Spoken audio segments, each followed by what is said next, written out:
Okay, welcome back, everybody. I'm Dr. Richard Davis Batson, and I'm the Director of Neurotrauma Education for the NEST project. And if you have any questions or feedback, you guys all know how to get in touch with me.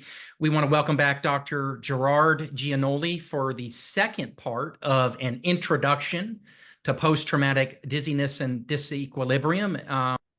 Okay, so this is part of the neurotrauma evidence synthesis training, and this program is a traumatic brain injury focused mentored evidence synthesis training program in which we have a number of trainees who are being mentored in evidence synthesis. Dr. Goldenberg is our director of evidence synthesis. He's here today, and we're basically taking young medical students, MPHs, and other students who are interested in learning how to conduct systematic reviews, meta-analyses, scoping reviews, and umbrella reviews, focusing on traumatic brain injury content. So that is the neurotrauma evidence synthesis training.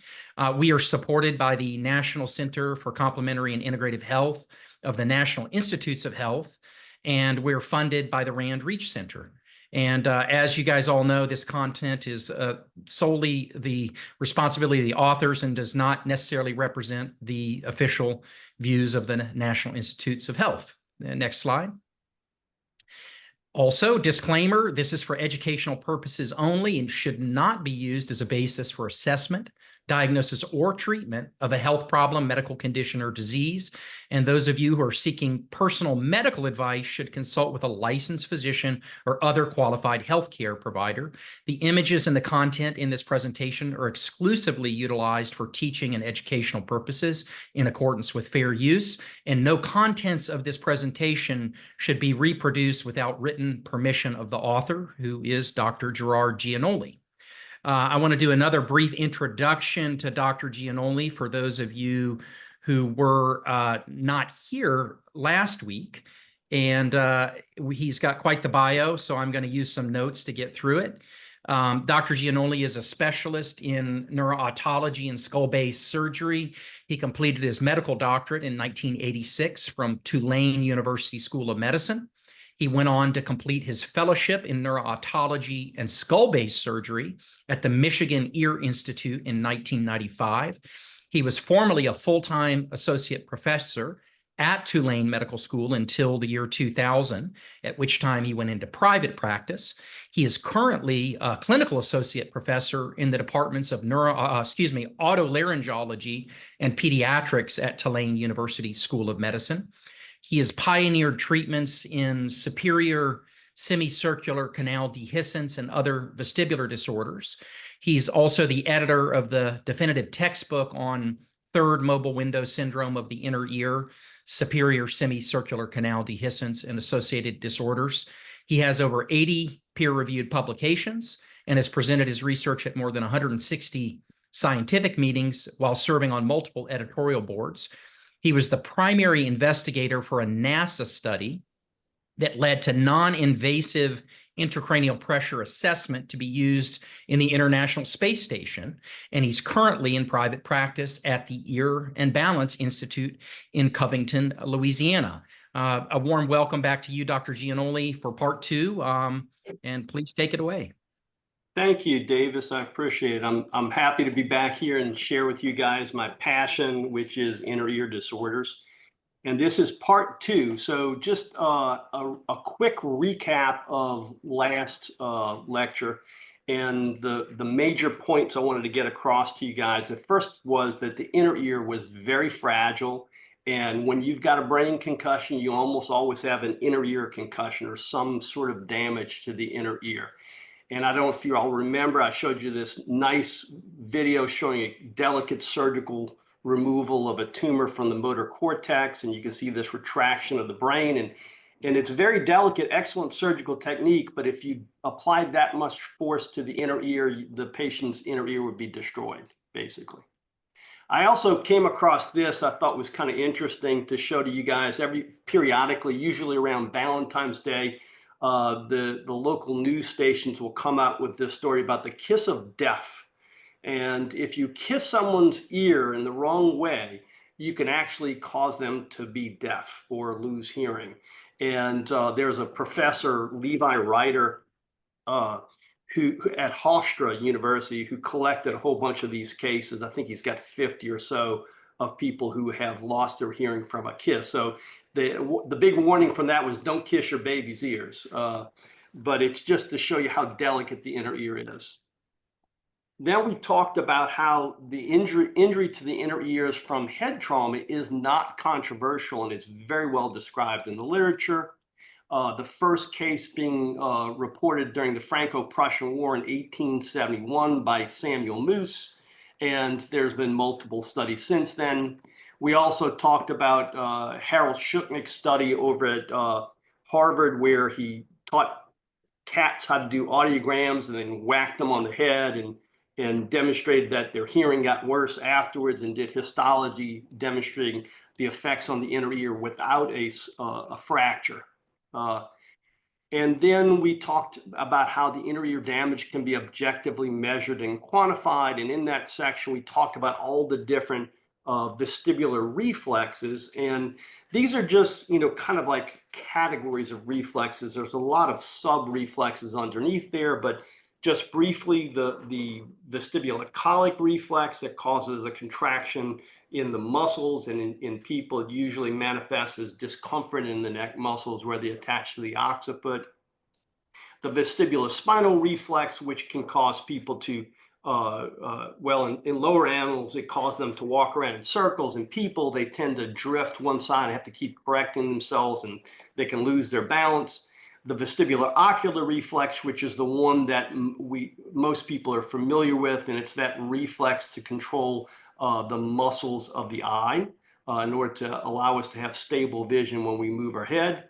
The vestibular autonomic reflex, which can cause all kinds of nasty symptoms from nausea to, increased blood pressure to anxiety and panic attacks. And then we talked a little bit about the cortical projections that and cortical input that can add to that brain fog situation we see with vestibular disorders. Well, next we're going to get into some of the testing and talk about some specific diagnoses. And for that, I wanted to start off by just talking a little bit about broadly about what we can test with the inner ear. Now, remember, the inner ear's got not just hearing, but also balance function. We look at auditory perception. The human ear can perceive hearing, or should I say, sound frequencies from 50 hertz to 20,000 hertz. However, standard audiograms only test from 250 hertz to 8,000 hertz. Now, I have to admit, I don't know why we stopped there. I think it's just because it would probably take a lot longer to test the rest.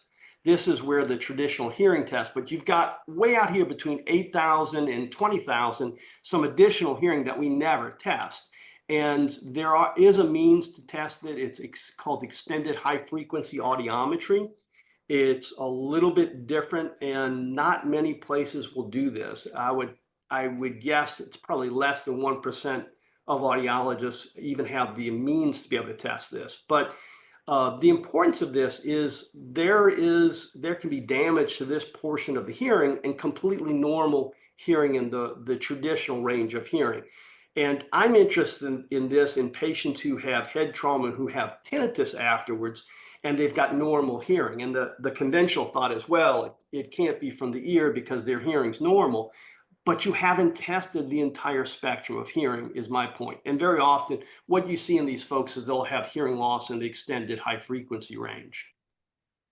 As far as vestibular testing, there's a whole bunch of different tests we can do, but the stalwart and the oldest test we have is the caloric test. And that was developed by a guy named Robert Barany from over 100 years ago. He was a Austro-Hungarian physician who was irrigating wax out of someone's ear and realized that when he did that, it made them dizzy and it produced nystagmus. He then used warm water and realized, oh, it caused nystagmus in the opposite direction. And that's what led to the development of the caloric test. And as far as I know, he's the only ear doctor to ever win the Nobel Prize. And it was based off of the caloric test. So that's our oldest test, and really the one that has been the mainstay of treatment. All right, so there's some problems with the caloric test, and let's just kind of go through this. This is the inner ear is a little bit more, excuse me, the balance system is a little bit more complicated than the auditory system with regards to testing. First of all, remember we have 5 different sensors for balance in each inner ear.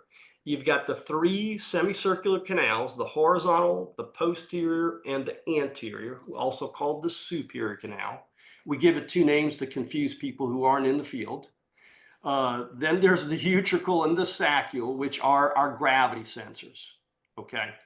And these, all 5 of these sensors can be stimulated differently, whether they're static or whether you're moving slow, faster, faster, faster. So what I've got listed here is the speed of the stimulus in hertz, which is cycles per second. And so we're talking about moving your head from one side to the other and back in 1 second. That's 1 cycle.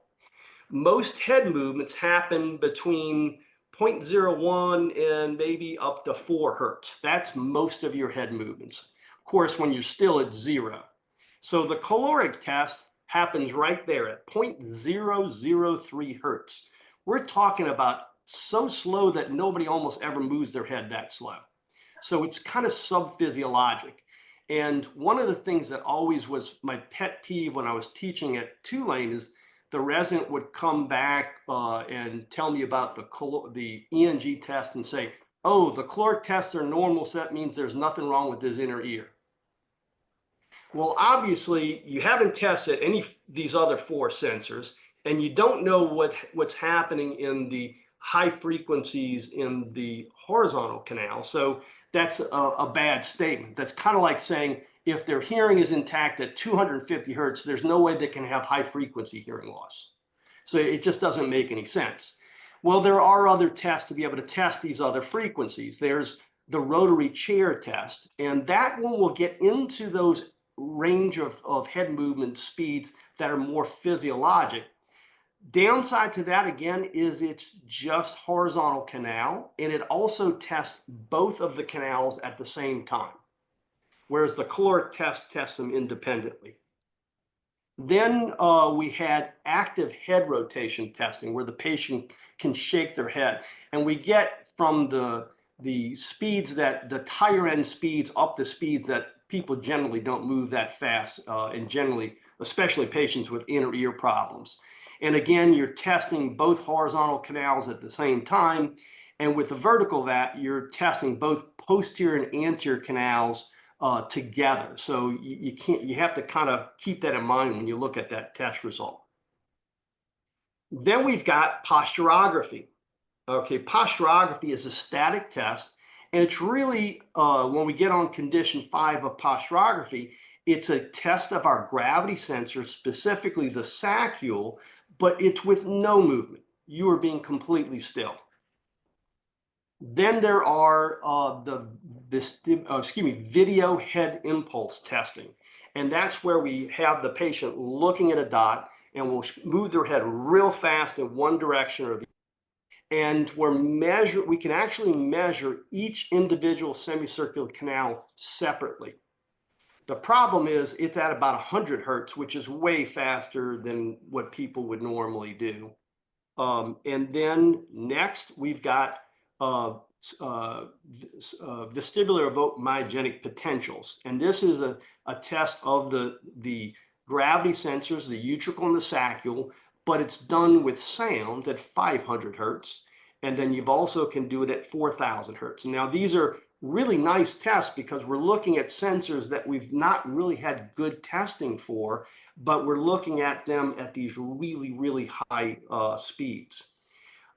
There's also a new test called the ocular counter roll test, where we can measure utricular function, but again, it's a static situation where we're measuring at 0 hertz.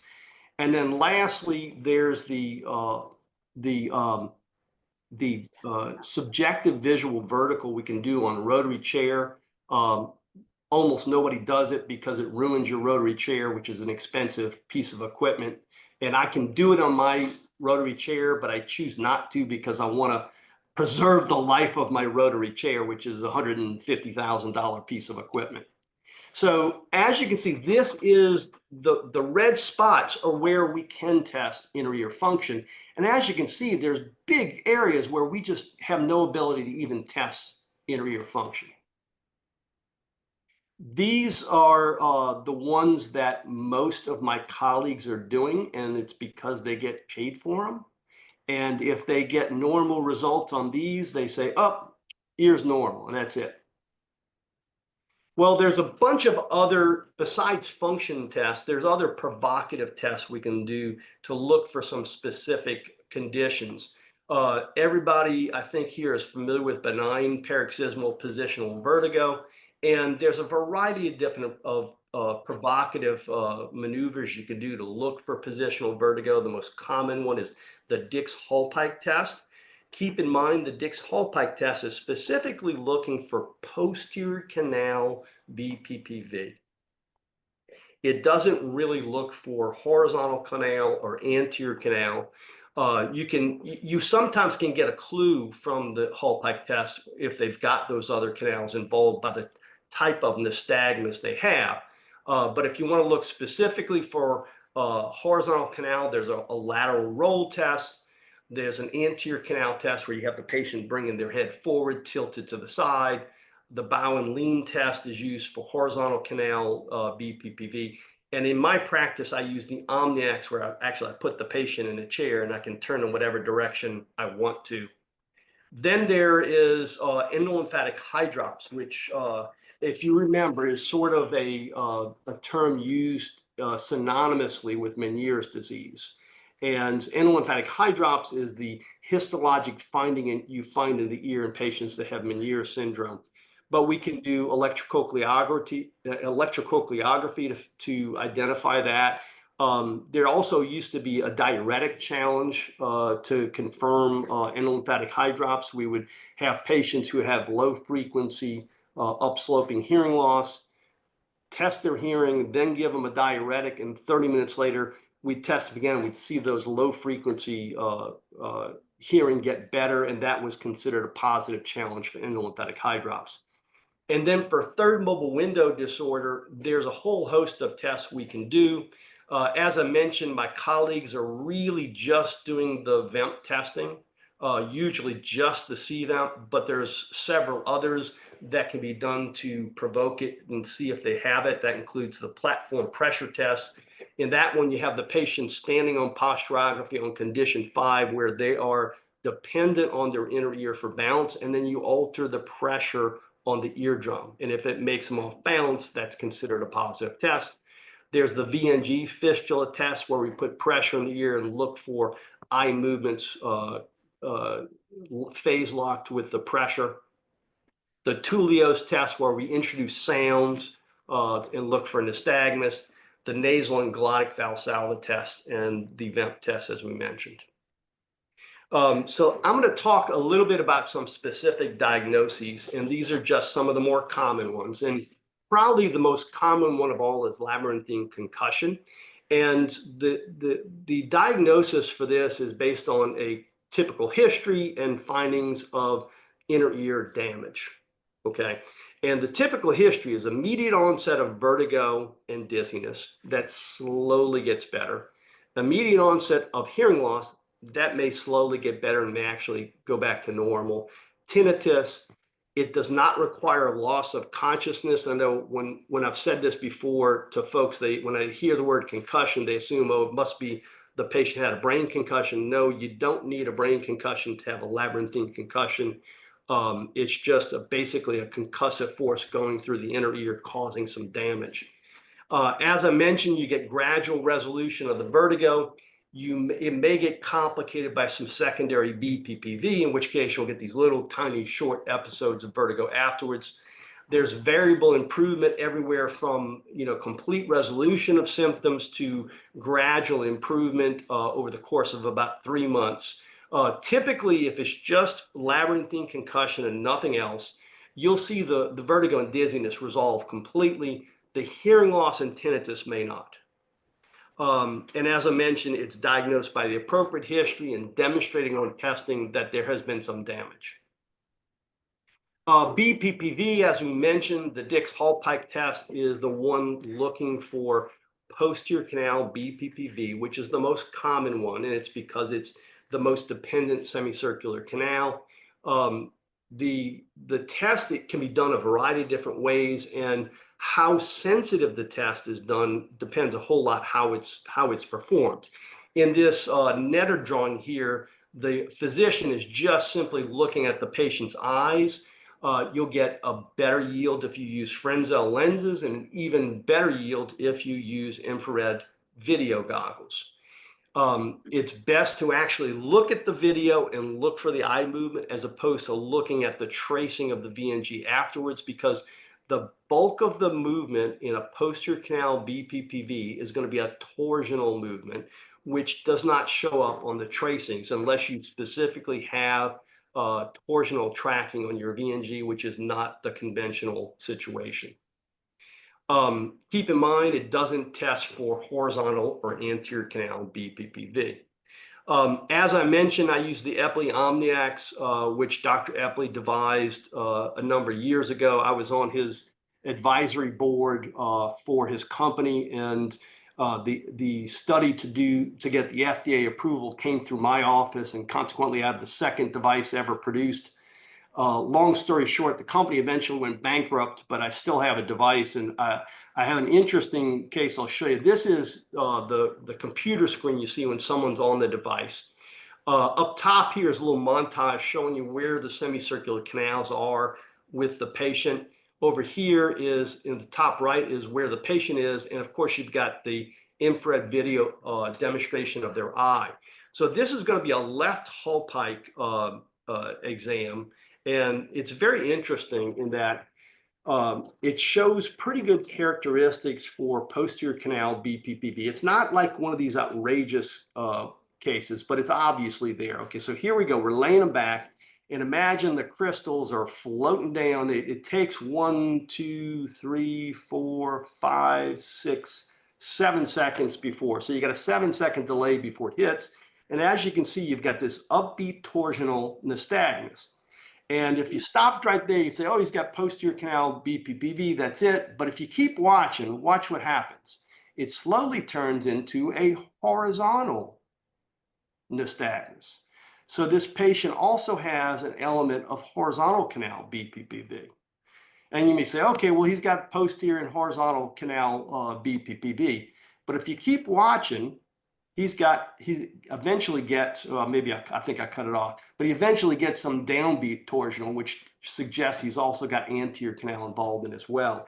And so this patient actually has diffuse lithiasis involving all 3 semicircular canals. But if you just treated the posterior canal, you would probably get him significantly better. He'd still be a little off balance, and you wouldn't quite know why unless you looked for the rest of that stuff. All right, so next we're going to talk about labyrinthine dehiscence, perilymphistial third mobile window syndrome. As Dr. Batson mentioned, we just put a book out last year on third mobile window syndrome that goes through all of these, and it's pretty exhaustive. So what are the history that you see with these folks? There's a lot of very variable symptoms you can get with third mobile window syndrome, but there are some very characteristic symptoms, and these are strain-induced vertigo and dizziness, sound-induced vertigo and dizziness, which we call Tullio's phenomenon, after Professor Tullio from like 100 years ago, autophony, where you hear your voice in your ear more loudly and kind of distorted, pulsatile tinnitus, and conductive hyperacusis, which is basically hearing internal sounds louder than you should, like being able to hear your eyes move, joints move, weird, bizarre things like that. You don't have to have these symptoms to have third mobile window disorders, but these are by far and away the most characteristic. As I mentioned, the main test that people are using to evaluate this is vestibular evoked myogenic potentials. And what you'll see on that, especially on the CVEMP test, which is the test that tests the saccule, or the test sending reflexes to your the vestibulospinal reflex, your posture, is that the sounds are, or should I say the vent test is unusually sensitive. And in this particular case, I have a patient where we put 55 decibels of sound and can still measure a vent response, which is wholly abnormal. Typically, a normal vent response, it has to be extremely loud, like at least 105 decibels to get a response. 55 decibels is basically kind of the sound in a relatively quiet room. Right now, you're listening to me about 65 to 70 decibels. So this patient can almost go nowhere without getting sound stimulation to his balance system. And so some of these folks, they will have constant sound stimulation and not even realize it because they're almost never outside of sound of about 55 decibels or so. So this is the nasal Valsalva test, and it shows you this is a patient who I'm going to have him take a deep breath, hold his nose and blow and hold that pressure for 25 seconds. And beforehand, we have documented he has no spontaneous nystagmus. And so here he goes, eyes open, and he's holding his breath, and his eyes are a little jittery. But as he gets to the end, you'll see he'll break into a pretty good episode of nystagmus. Here you go. It's kind of a downbeat torsional. And this is a patient with a superior canal dehiscence. And of course, you ask the patient, are you dizzy? And they'll say, oh, yeah, I felt like I was spinning, is the typical response you see. But again, unless you do the test, you're not going to see that result. This is an example of the Tullio's test. And this is over here. You might want to turn your sound up to hear the sound associated with this. The one on the left is a little subtle, but it's kind of nice to see. Here we go.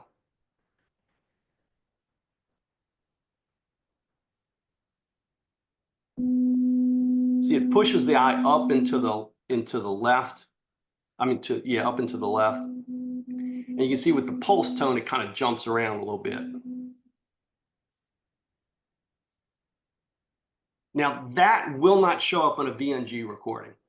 You'll get a little, it'll look like there's just some noise. So you really have to look at the video to be able to diagnose that.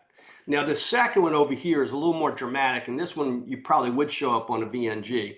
And this patient is actually humming to himself, and you can see what happens with his eyes here. Okay, all right, keep your eyes wide open. And do you want me to make the sound, or you want to make the sound? I have to do it. Okay. So I have to kind of practice it to get the right catch. Okay.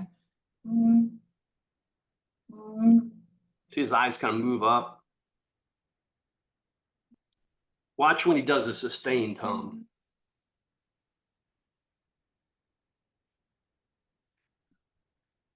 Okay. Try again.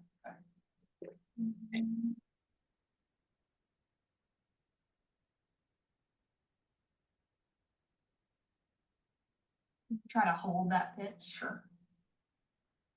You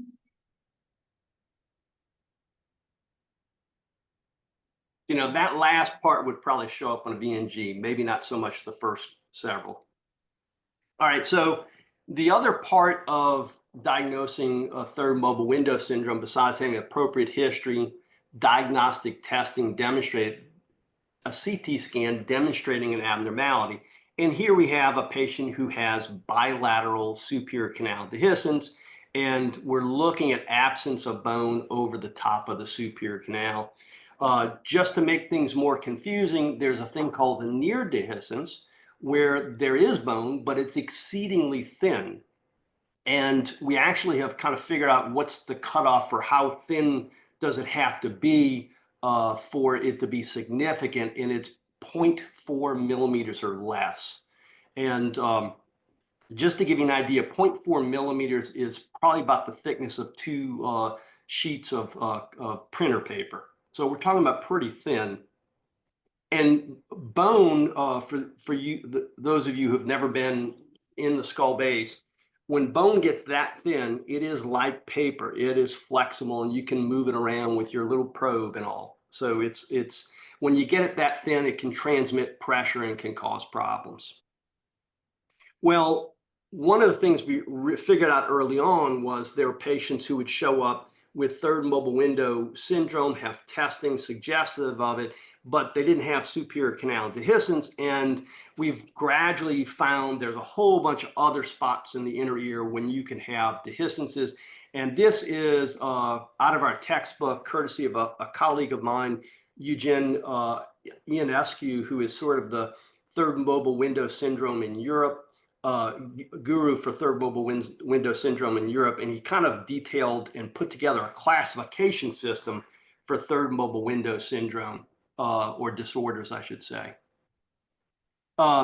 Next, bilaterality. I find my colleagues confused that, oh my God, how can this patient possibly have problems on both sides of their ear after getting hit in the head? Well, when you get hit in the head, that force gets transmitted to both inner ears. And I would tell you bilaterality is more common than unilaterality in head trauma with inner ear disorders. It's just a matter of sometimes one side's affected more than the other. But especially, it's definitely well recognized. BPPV is very common to be bilateral after head injuries, certainly labyrinthine concussion. And as I said, bilaterally is the rule, not the exception with head trauma. Central and peripheral vestibular disorders are frequently seen together. I've been doing this long enough that I've seen patients with head trauma that have central dysfunction, or should I say abnormalities on central testing, that we have no other way to explain it other than the potential head trauma. It doesn't mean it is the case, but it sure is suspicious, and it is something we know that happens to a much greater degree acutely in these folks. Another condition you have to worry about is malingering, and we do see this in patients who have had head trauma, who have litigation involved. And there's a DSM-5 category, or should I say diagnosis, and there's different criteria you need to make that diagnosis, and you can make it. But the way we see them mostly in vestibular disorders are with these four things. Audiometry is one. You cannot fake a hearing test. And unfortunately, there's some folks who think they can fake a hearing test. It's just not possible. I can't fake a hearing test, and I know a hell of a lot about hearing tests. I had a patient in not long ago. He was involved in some explosion and claimed he had hearing loss. And I'm having this conversation with him and said, okay, well, let's go check your hearing. And as soon as he gets in the audiology booth, he does not respond to anything. I mean, this was kind of like, how dumb do you think we are, fella? You just had a conversation with us, and now you're not going to respond to anything. And he had a very obvious case of malingering. We also see it in posturography, and below here, I've got a case where somebody was underperforming on their posturography, and I coached him up and told him, I said, you're not trying your hardest, and you don't want this to be how it shows up when I have to go and testify at trial for you. And the second one is his scores after he had his coaching up. And this is basically a normal result, or just barely subnormal, which is probably more appropriate for that individual. So non-physiologic responses are key. And then poor cooperation, of course, is another key.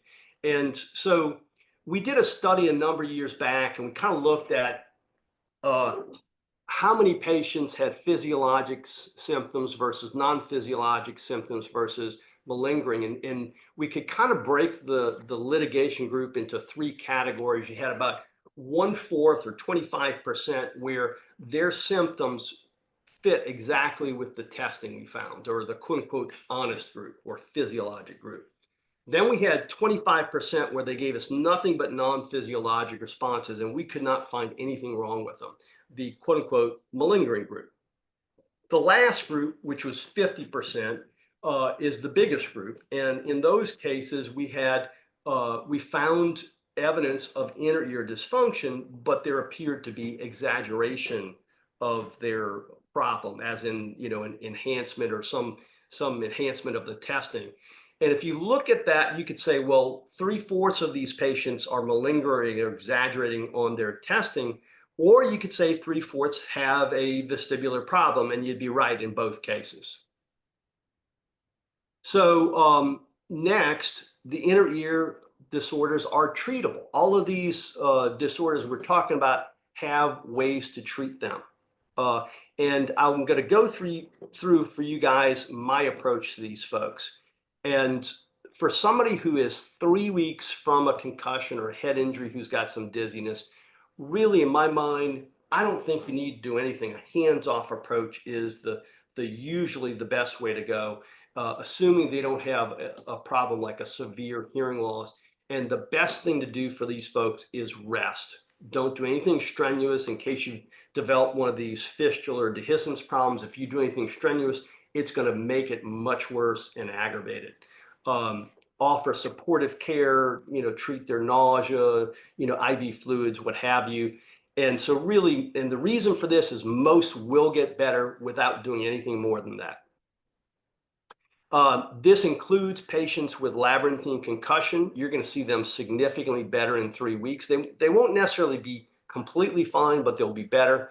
BPPV, same thing. Most cases of BPPV will resolve on their own. If they don't, then we move on. Whoops, I think I skipped one. Okay. The subacute category, when they're beyond 3 weeks, but beyond, up to 3 months. If they're still having vertigo and dizziness at that point, really you're talking about the labyrinthine concussion, the BPPV group. And for those folks, I think it's appropriate to do treatment for BPPV at that point, because if it hasn't resolved in 3 weeks, it's going to need some help with an Epley maneuver or cannula 3 positioning. Further, if they have labyrinthine concussion, that's somebody who would greatly benefit from vestibular rehab therapy, and they should progress quite nicely over the course of about 6 weeks from vestibular rehab therapy. And then lastly, when the patients are beyond 3 months and they're still having significant problems, those are the ones I think need a full workup and treatment directed to their diagnosis. Now, if they're at 3 months and they're still improving, I think you can let them continue with vestibular rehab. But if they're not getting any better, you're just kind of waiting for, I think you're just prolonging their agony. And there's kind of 4 very common, or should I say prominent diagnoses that come to mind for this. One is the third mobile window syndrome or labyrinthine dehiscence. 2 is endolymphatic hydrops. 3 is malingering, as we mentioned. And the last one we haven't talked about yet, which I haven't called it, people used to call it the crippled labyrinth. It may not be as politically correct now, but it's basically a really damaged inner ear that's just not functioning correctly, and it's lost almost all its function. And for that, I'm going to give you just a quick little case here of a patient that I saw last year who had presented to me. He's 38 years old, and he had suffered a fall, fell out of I think it was a 2- or 3-story window, hit his head, sustained a TBI with hemorrhages, contusions, particularly with right temporal lobe, and bilateral temporal bone fractures. Now, right off the bat, when I see someone who's had a temporal lobe injury, that's somebody you have to think about. Are they going to have problems with central auditory processing disorder? So something to kind of keep in the back of your minds. I don't think this guy fell into that category, but it's something you need to think about. He also had a left transverse sigmoid sinus thrombosis and CSF otorrhea on the left side. Whenever someone has a sigmoid sinus or lateral sinus thrombosis, you have to wonder about elevated intracranial pressure in those folks, which will also complicate their problems with vertigo and dizziness. Turned out he did not have elevated intracranial pressure. We eventually did an LP to prove that. He had a profound hearing loss on the left. He was basically deaf on that side, and he had a total facial paralysis. Now, he had problems with balance immediately after the injury, but it continued to get worse. And he'd have episodes of rotary vertigo. The triggers were coughing, nose blowing, movement fatigue, getting up quickly, and ocular motor testing. Well, right off the bat, when he says coughing and nose blowing are triggers for his vertigo, you have to think about third mobile window syndrome, because that's the prime symptom you're going to see with that.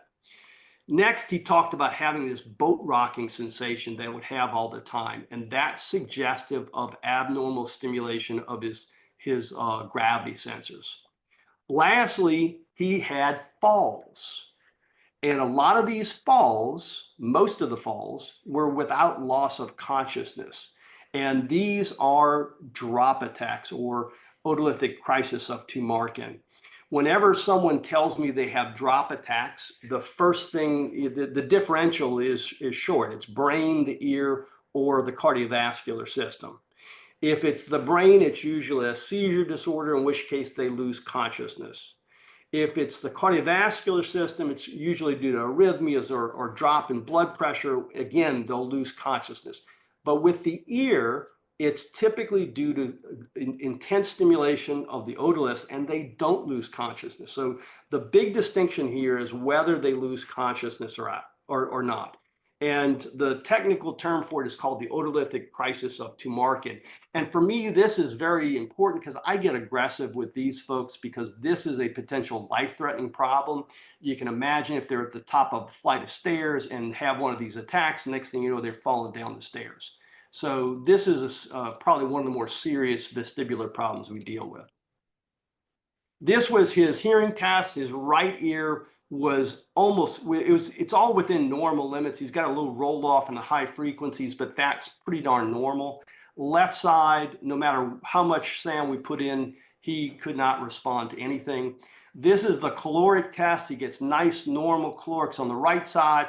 The left side, he gets nothing. The little tiny bit we measured is actually his spontaneous nystagmus. So this was his posturography. He had free falls on 5 and most of 6, which is a typical vestibular abnormality. This was his rotary chair test, which showed low frequency drop in gains for somebody who's 2 years out from an injury. This suggests he's not having central compensation for whatever reason, and it suggests he's got a fluctuating disorder. This was his CAT scan. Now, the CAT scan of the right temporal bone fracture, it did not go through his inner ear. It seemed to basically just not cause any significant problems on that side. On the left side, however, he had a fracture that actually went through a facial cochlear dehiscence or a cochlear facial dehiscence. And if you look at the labyrinthine segment of the facial nerve, there's a piece of bone in the facial canal.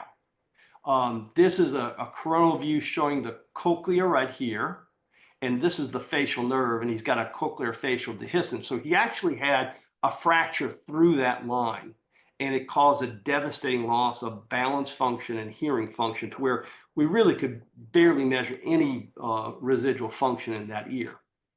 So my impression for this fellow was he had bilateral temporal bone fractures and TBI, left profound sensorineural hearing loss, left facial paralysis, left severe vestibular loss with otolithic crises and episodic vertigo. Also, I know the left fracture extends through the cochlear facial dehiscence. He had BPPV, probably bilateral, central vestibular abnormalities, and yet he had normal auditory and vestibular function on the right side.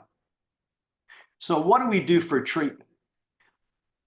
Think about that for a minute. Okay, this guy's 2 years out. I'll be honest with you, these are some of my favorite patients to see because they're so severely affected that in my mind, those are the ones to make better.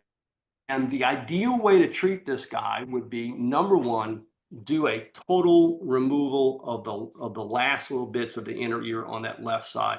He's got no significant function on that side. And if you remove the little part that's crippled or causing this little abnormal function, he's going to go through central compensation very quickly. And in fact, that's what we did. And within a week, he was already better. His drop attacks had stopped, and his balance just continued to improve after that. Probably one of my more happy patients I've had. Additionally, you can do a cochlear implant on this patient. He was not interested in that and actually turned it down, but that would restore his hearing on that side. He also, and in fairness to him, he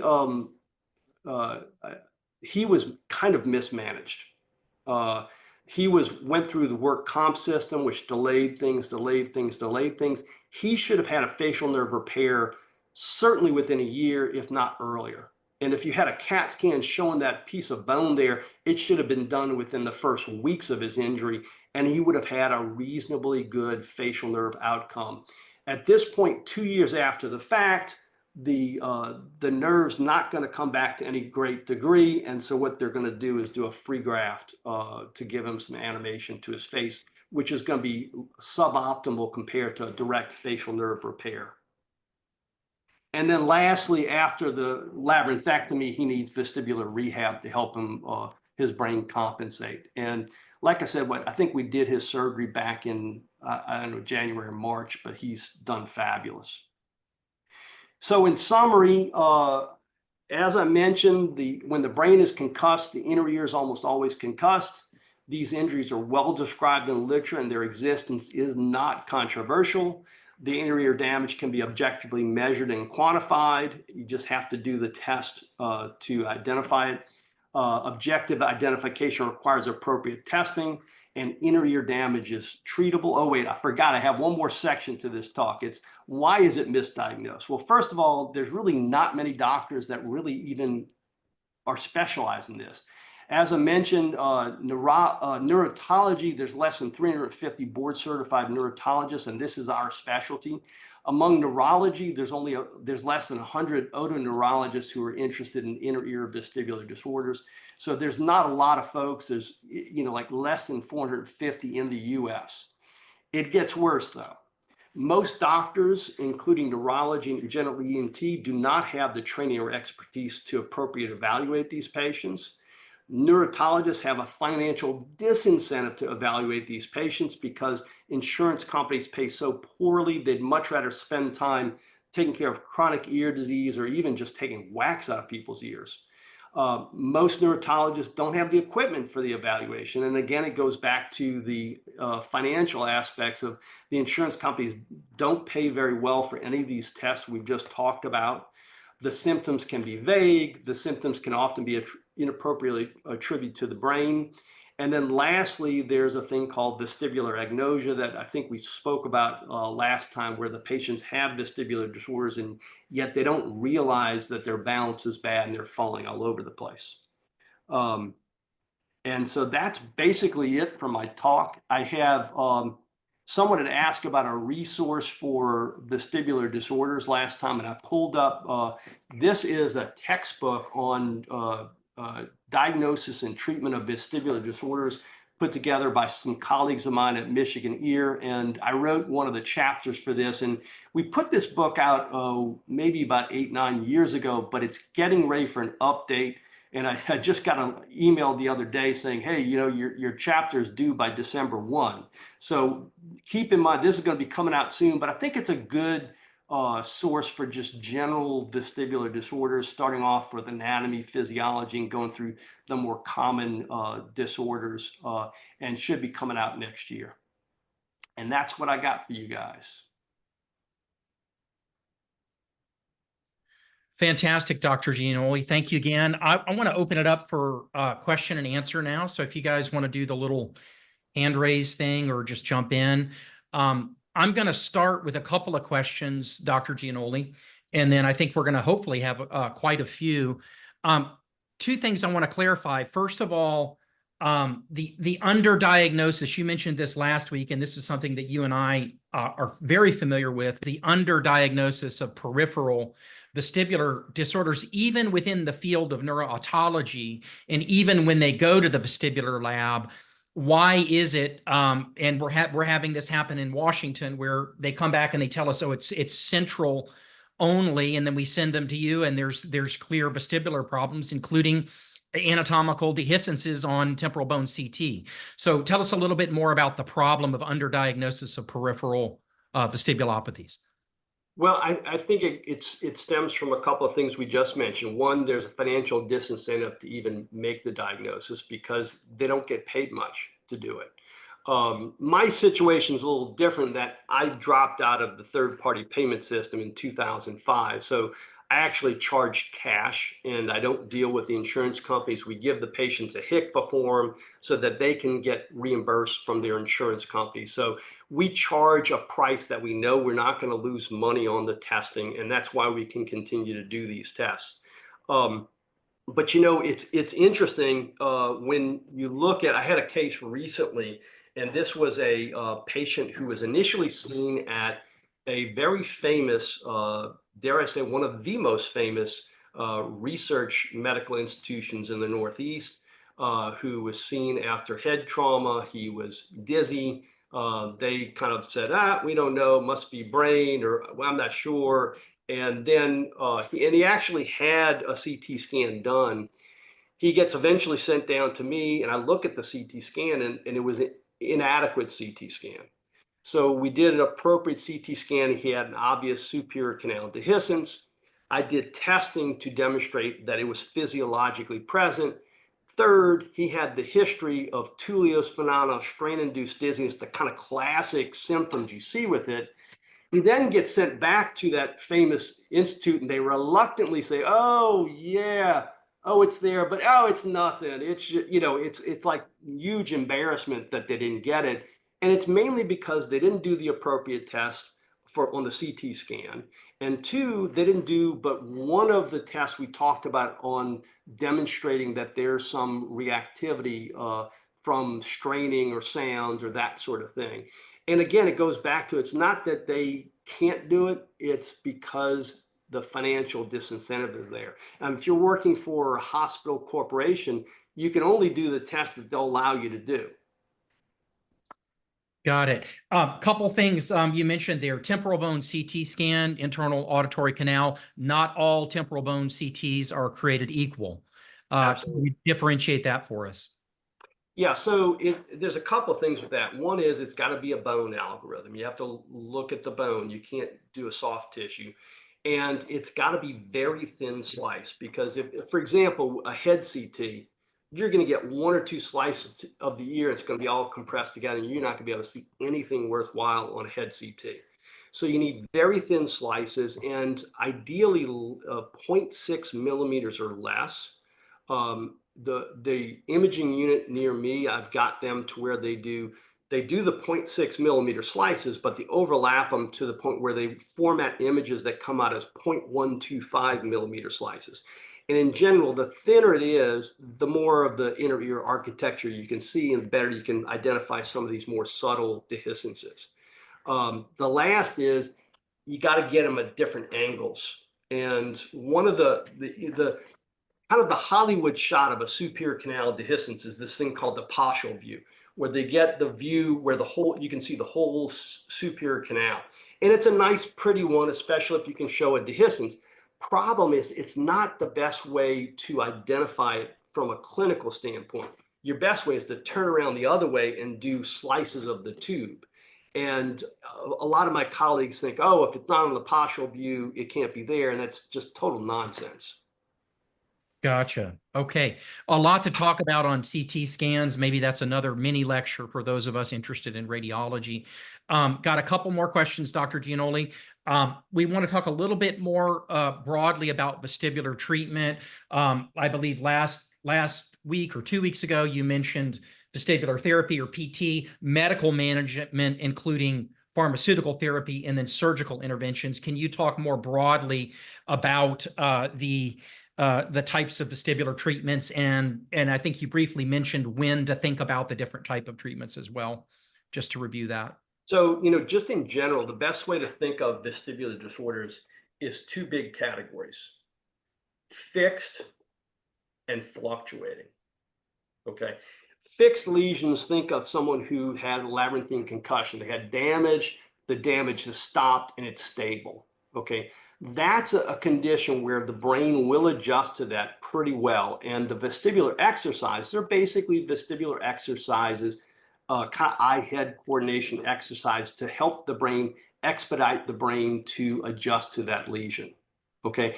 And that's a case where vestibular rehab therapy works extremely well. Then you've got the conditions I would put in called fluctuating disorders, where the function of the inner ear keeps changing. Think Meniere's disease, third mobile window syndrome. I'd even put migraine into that category.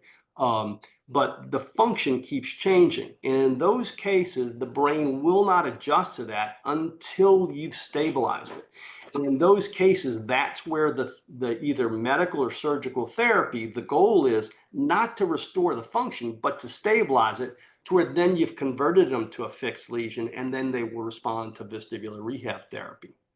So getting over to the patients who have chronic vestibular problems, as in I'm talking about the group that's well beyond those 3 to 6 months after a head injury, they typically have 3 problems, okay?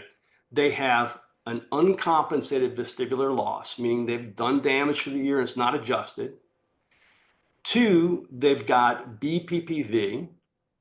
And 3, they've got a fluctuating vestibular disorder. And there's a progress or a progression of how you should treat these folks.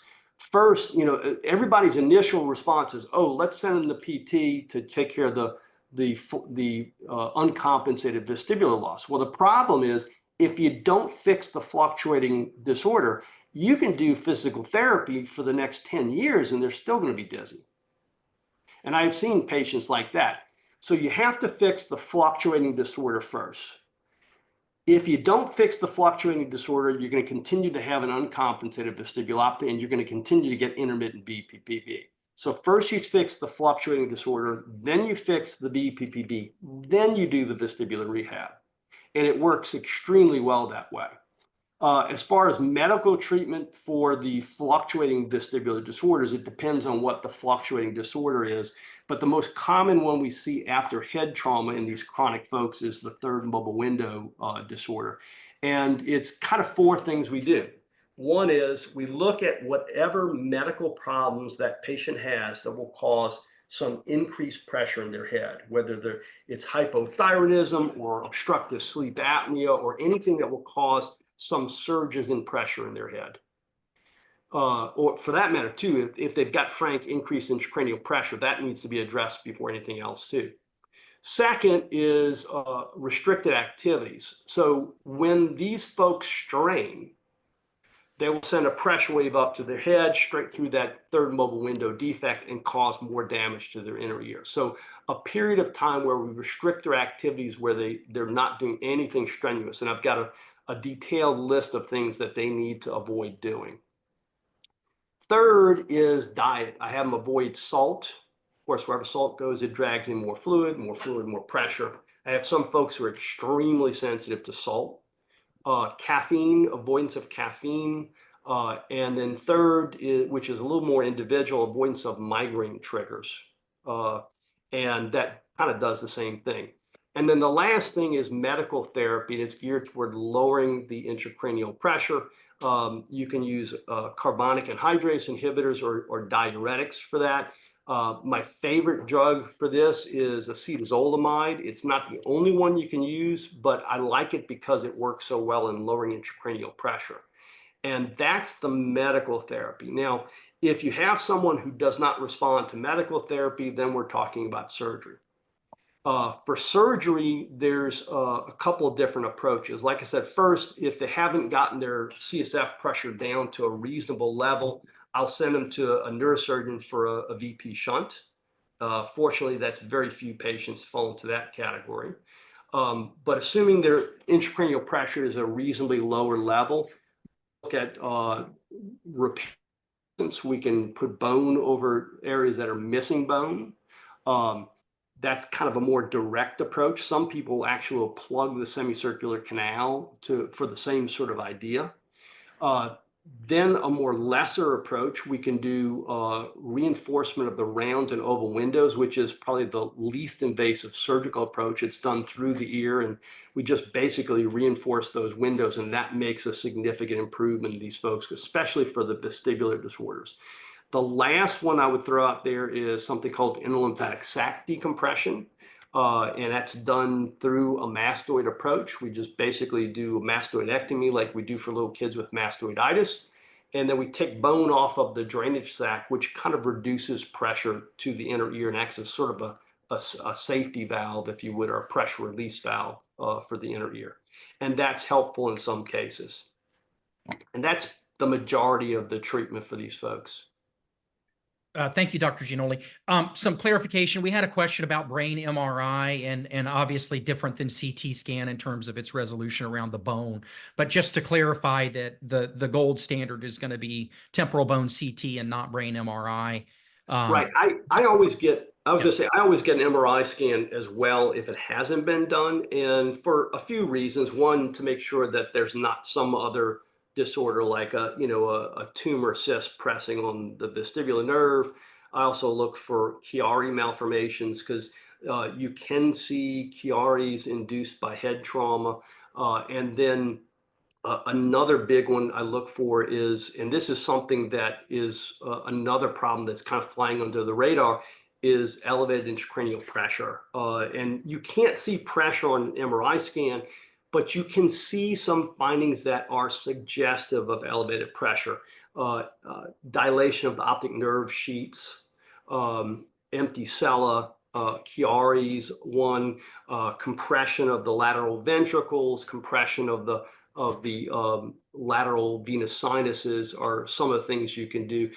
In my office, we actually have a device that measures intracranial pressure non-invasively. That gives me another clue as to whether these people fall in that category. But as we've seen the obesity epidemic come across the state, so we've also seen an increase in problems with elevated intracranial pressure, and there's papers documenting that as well.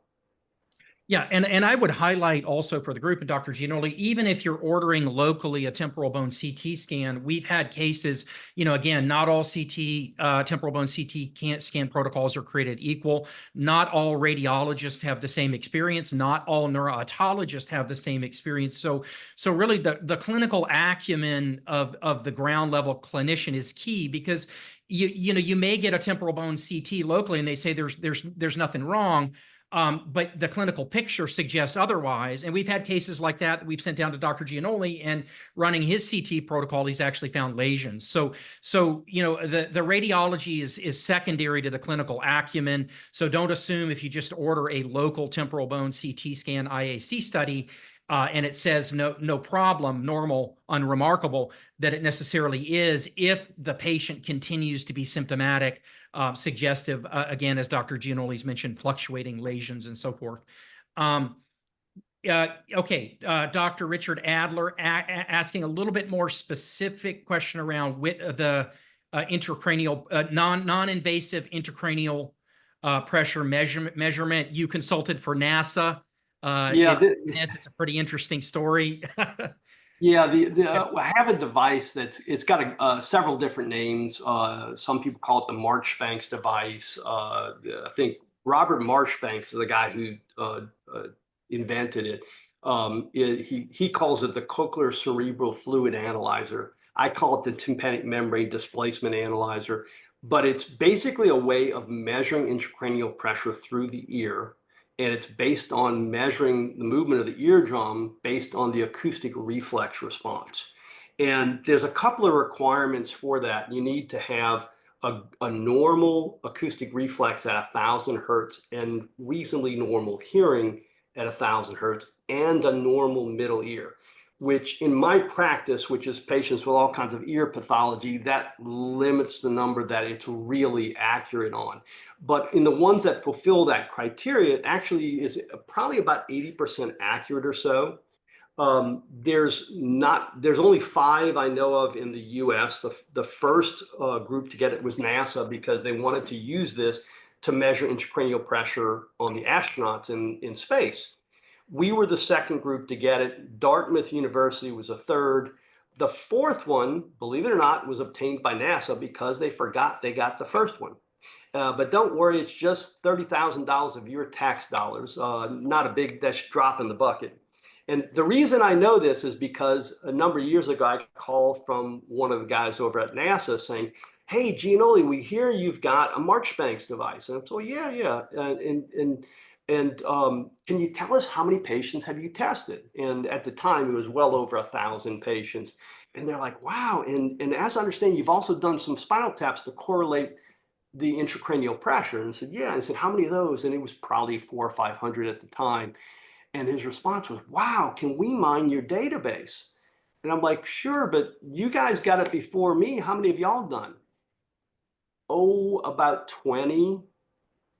And it turns out the astronauts will not do a test if they don't have to, because they're afraid of flunking it and getting kicked out of the program. So I did this little study with NASA, and it showed that it's accurate, it's safe, it doesn't hurt. You know, it's like I said, about 80% accurate.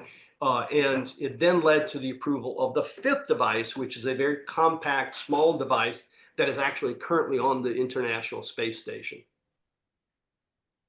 Fantastic. Thank you, Dr. Gianoli. Questions keep coming in. This is great. Let's just see. I'm going to try to put these in order. Okay, given that there are so few physicians who specialize in this, do you have any suggestions for patients with chronic fluctuating lesions, I assume, for treatment of symptoms mitigation, which would be local or affordable, meaning we don't have to send them down to Covington, Louisiana to see you? Well, I think that's a great question, and I do think there's some things you can do. And this is something I've talked to physical therapists who don't have the ability to prescribe medications. In that, I call this Groucho Marx medicine. Okay, so talking about that last patient we talked about, it when he blows his nose, he gets dizzy. Well, don't do that.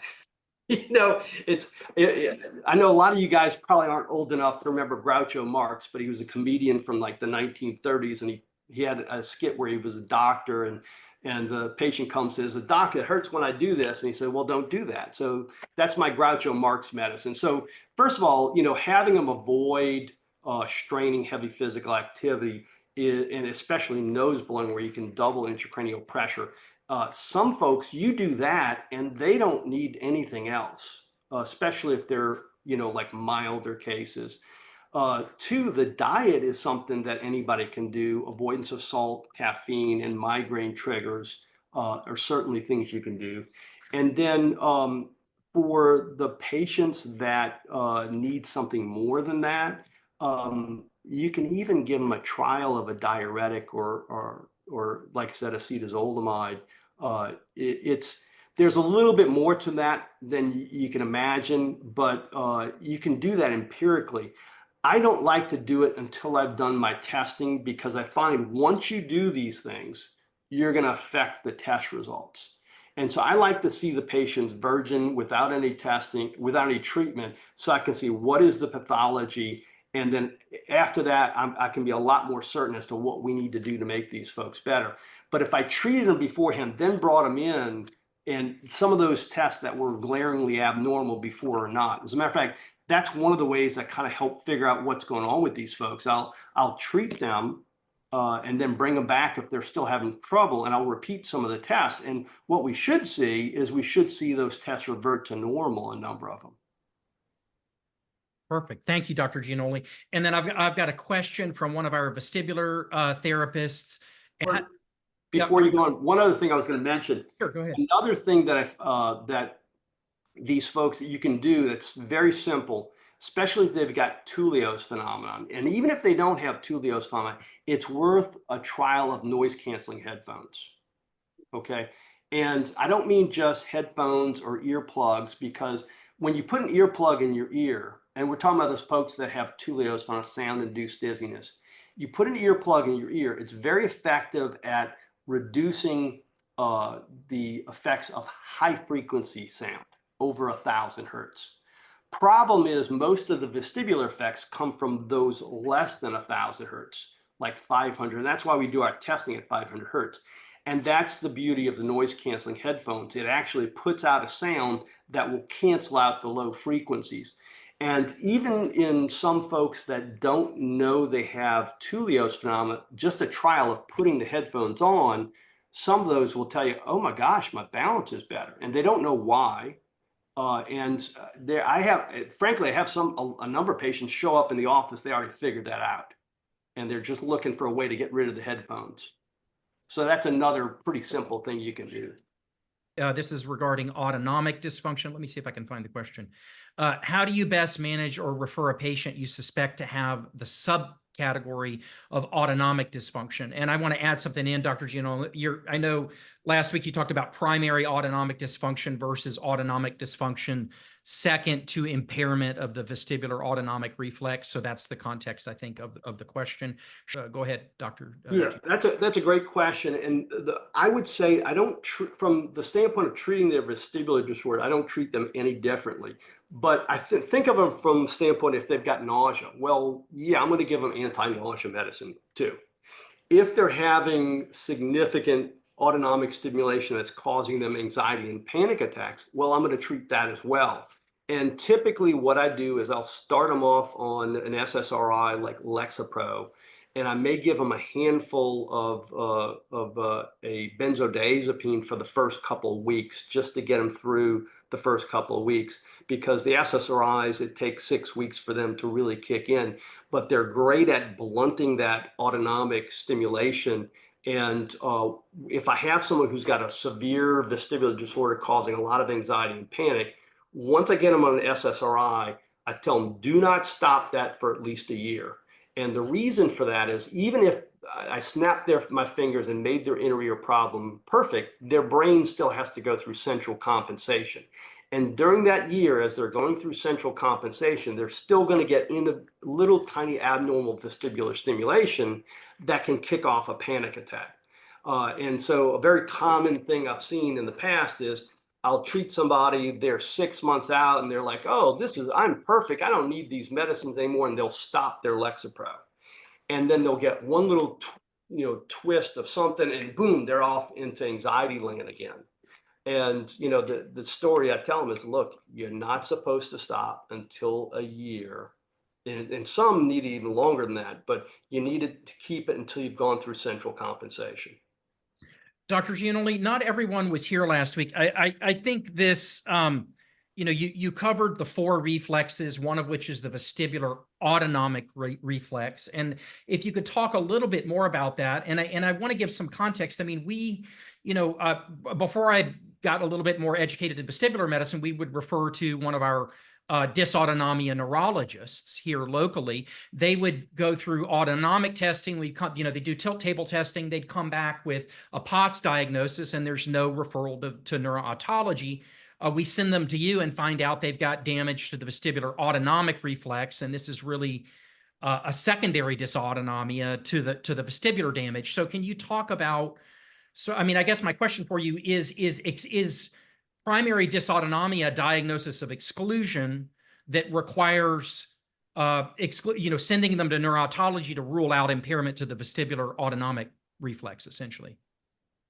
Well, let me put the disclaimer out there. I'm not an autonomic disorders expert, but that said, there's plenty of research show patients with, in particular, abnormal otolithic function will have dysautonomic problems like orthostatic hypotension. If you look at patients who have had labyrinthectomies or lost vestibular function bilaterally, they have much higher incidence of orthostatic hypotension. And it's because when you look at what goes into causing vasoconstriction to increase blood pressure when you go from supine to upright, there's 3 major reflexes. You've got the filling in the heart, that's one reflex or sensor. You've got the pressures in the carotid bulb, and then you've also got the otoliths in the ear. 3 reflexes. The one that happens the fastest and the quickest is the otolith reflex.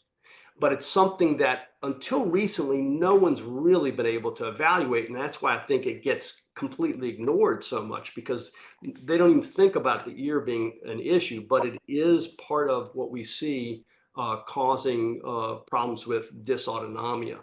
Now, I personally think it's hard to say somebody's got primary dysautonomia when you've got something happening that could certainly be the cause of it. So if you've got an abnormal, especially a fluctuating vestibular disorder, it's kind of hard to pin that on primary dysautonomia. Fantastic. And Shawnee, does that, I don't know if Shawnee, you want to put your microphone on. I find this a fascinating topic just with some of the patients we've sent down to you that you've treated, and literally their panic attacks go away. And so you sort of referred in your prior lectures about these pseudo panic attacks, increase in, classical panic attack diagnostic criteria, but then we treat them with acetazolamide or other medical management. The panic attacks go away. Can you say a little bit more about that? And just I know we've got Sure. a psychiatrist here today as well. So I had a very interesting patient a long time ago. She was 16 years old when she was diagnosed with panic disorder, and she was never well controlled with medication, and was so severely affected she couldn't finish school. She never had a job, never had a significant other, and she was referred to me actually by her psychiatrist when she was early 30s. So this has been going on for like half her life. And the reason the psychiatrist referred, because he had a suspicion that she had an inner ear problem. And sure enough, we worked her up. She had a perilymphatic fistula. I did her surgery, and then suddenly, poof, suddenly she went from having a panic disorder that could not be controlled to, yeah, she would have the occasional anxiety and such, but her life completely turned around. And it was controlled at that point. She wound up finishing school, got a job, got married, had a baby, and she was like, for her, she thought I walked on water after that. But it was basically, I think, her entire life, she had inner ear disorder that flew under the radar. And again, it kind of goes to the most obvious thing people see is the panic attack, but they don't see that, oh, she had an episode of spinning right before that. okay, great. Another question for you. I was reading that some research shows SSRIs can exacerbate symptoms in post-concussion, and SNRIs were perhaps better tolerated due to less side effects. Do you find that not to be an issue in your experience? I have not come across that. One of the things I will tell you that I tell every one of my patients is the first 2 weeks you take Lexapro. And it's really, I'm a one trick pony when it comes to treating with SSRIs. Only one I use is Lexapro. If it doesn't work on them, I refer them to psychiatrists who I tell them, look, these guys, they know the best medicines to use, not me. But I have experience with Lexapro, and so that's the only one I really use. But what I tell them is first 2 weeks, it can make your anxiety worse. And that's not just with the post-concussive patients. I think that's with all of them. And the way I kind of ease them into it is I have them take a half a dose for the first week and a full dose the second week. And that's why I give them those handful of benzodiazepines, really just to get them through the first couple of weeks. You get them past the first couple of weeks, they generally do extremely well. Now, it doesn't really kick in until about 6 weeks, but you just got to get them through the first 2 weeks. So I guess in a way, yeah, I guess I do see an increase in anxiety in those first couple of weeks. And I just use the benzodiazepines to get them through it. Great. Let's see if there's any more questions. If not, I'm going to add one in. We've got a lot of different disciplines here today. We've got neurology, sleep medicine, psychiatry, vestibular therapy, PT. We've got a sleep doctor here. What role of treating obstructive sleep apnea in lowering ICP have you seen? And usually in what degree of sleep apnea does that actually mitigate the vestibular symptoms? Sure. So I think the biggest kind of connection between sleep apnea and inner ear disorders is the increase in intracranial pressure when they're asleep at night. And it's something that I was not aware of until we started doing a lot of lumbar punctures. And I don't do the lumbar punctures. I have an anesthesiologist do it, and we always do it before surgery. And we would get 2 readings. We'd get one reading. Well, first of all, let me tell you the setting. The patient's in like a recovery room setting. Have an anesthesiologist doing the lumbar puncture. We have a nurse anesthetist who's keeping the vitals. The patient's hooked up to a monitor. We got continuous reading of O2 sat, et cetera. Okay, so no chance the patient's, apneic or anything like that. We get a reading with the patient sedated because they will give them, like Versed or something to relax them. and then we get an opening pressure with them sedated. And then we wake them up and say, okay, wake up. Oh, how you doing? Take a couple deep breaths. And then we get an awake reading. And most people, if I ask them, which pressure do you think is going to be higher? They'll say, oh, the awake reading because they're straining with their muscles. No, the sedated reading is almost always higher. And in some patients, it is dramatically higher. I've had some where their sleeping opening pressure was in the 30s and their awake pressure was in the teens. So I find that a very helpful guide to figure out, okay, what are their pressure at night? And so I routinely check patients who have inner ear disorders. I ask them about their sleep. And if they has any question about it, I send them for a sleep study. Now, I find if you treat their sleep apnea, it generally helps their inner ear problem. I do have a handful where that's still not enough. And I think what's happening in those folks is even though the CPAP is keeping their airway open, their respiratory rate is slower and they're retaining CO2. So they're getting increased pressure. I had one guy that's in particular very memorable.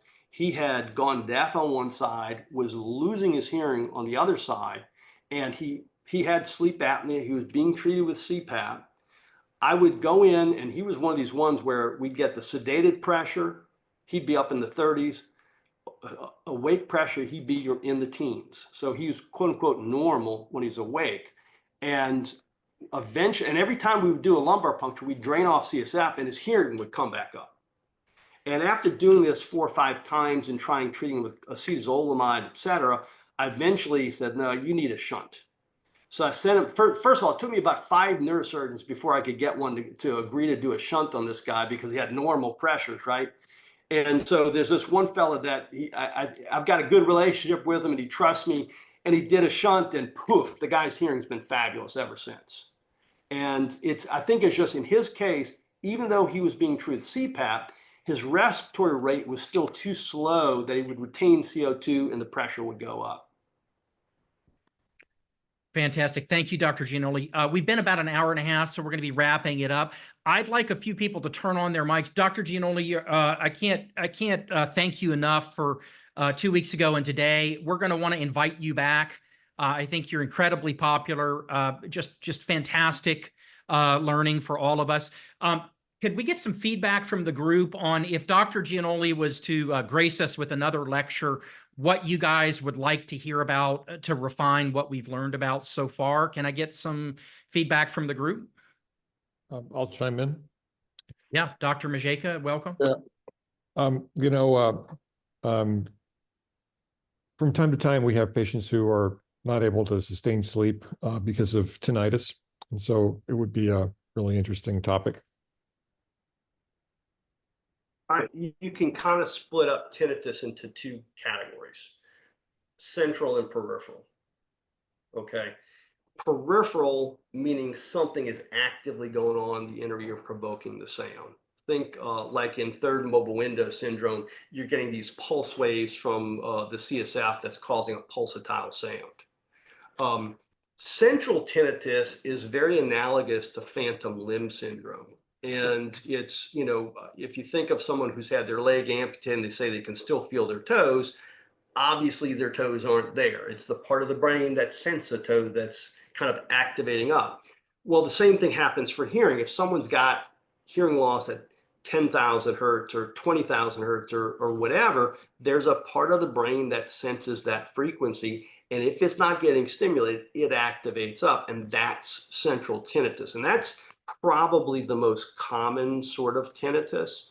The best, it's a difficult problem, but just the short version of the lecture on that would be, number one, introducing sound makes it better. And most patients that have this recognize that they'll even tell me when the first time I meet them, when they sleep at night, they turn on a fan to have the fan sound so they can sleep because they'll hear the fan rather than their tinnitus. There's a whole bunch of other sound producing devices out there that can do similar thing, the sound of the whales or the rainforest or what have you. So masking, okay, for someone who's got tinnitus, that's so bad throughout the day and the normal sounds of the day are a problem, they've got a hearing loss, a hearing aid is a very effective way of treating those folks because it amplifies the sounds that you'll want to hear rather than this thing in your head. All right, so masking or hearing aids. Second is cognitive behavioral therapy. And it's really more just to have, it doesn't make the tinnitus goes away, but it makes the patient, adjust to their problem better. Those are the only two things that are kind of mainstream treatment for tinnitus. Now, I think there's other treatments that, specifically peripheral stuff, directing treatment to fix that peripheral problem makes the tinnitus better. And those are usually pretty apparent when you evaluate these folks. But again, with the central tinnitus, a number of years back, a colleague of mine went in, put electrodes on the temporal lobe and stimulated, and gosh darn, tinnitus went away. Problem was, and he hooked them up to a stimulus generator to do this. Problem was, over 6 months, eventually the brain got adjusted to it, and you'd have to change how it was stimulated. Well, it turns out you can get the same thing done with transcranial magnetic stimulation. And that apparently works too. I think the biggest problems with the studies using transcranial magnetic stimulation is that there's a number of folks in there that shouldn't be in there. They're like, peripheral problems that shouldn't be in there.